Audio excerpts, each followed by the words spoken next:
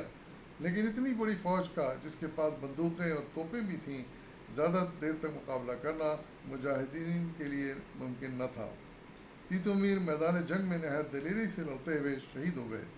ان کے 70 ساتھیوں نے جام شہادت نوش کیا۔ غلام معصوم اور ان کے ساتھ 300 کے قریب مجاہدین کو گرفتار کر لیا گیا۔ بعد میں انگریزوں نے غلام معصوم کو سپہ سالاری کرنے کے جرم میں پھانسی پر لٹکا دیا گیا، اور باقی لوگوں کو بہت سخت سزائیں دیں، جنہوں نے جنگ میں حصہ لیا تھا ان کو سزائیں دیں۔ تیتو میر نے انگریزوں سے لڑتے ہوئے اپنی زندگی قربان کر دی، لیکن ان کی موت نے مسلم بنگال کے ہر فرد کو یہ پیغام دے دیا کہ اس کا دشمن ہندو بھی ہے اور انگریز بھی، اور ان دونوں سے مقابلہ کرنے کے بعد ہی آزادی حاصل ہو سکتی ہے۔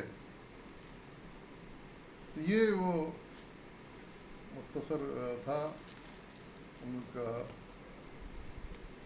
احوال تیتو میر کا، کس طرح انہوں نے لڑتے لڑتے اپنی جان دے دی اسلام کی خاطر۔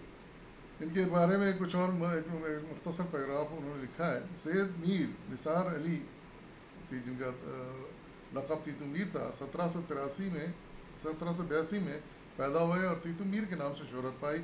آپ کے جد امجد سید شہادت علی تبلیغ اسلام کے لیے عرب سے بنگال آئے تھے، یعنی ان کے آباء و اجداد عرب سے بنگال آ کے آباد ہو گئے تھے۔ تیتو میر کی تحریک محمدیہ کہلاتی ہے، ان کی تحریک کا نام محمدیہ تحریک تھا، اور یہ مسلمانوں میں مذہبی و معاشرتی اصلاح کی غرض سے چلائی گئی۔ مقامی ہندوؤں کا مقابلہ کرنے کے لیے انہوں نے نوجوان مسلمانوں کو لاٹھی اور گتکا چلانے کی تربیت دی، اور یوں مجاہد فورس جمع کر لی۔ تاہم انگریزوں کی توپوں اور رائفلوں کا مقابلہ نہ کر سکے، مگر انہوں نے شہادت پا کر آنے والی نسلوں کو یہ پیغام ضرور دے دیا کہ تہی دامن ہونے کے باوجود ظلم کے سامنے کبھی سر نہ جھکاؤ۔ اجازت دیجیے، فی امان اللہ۔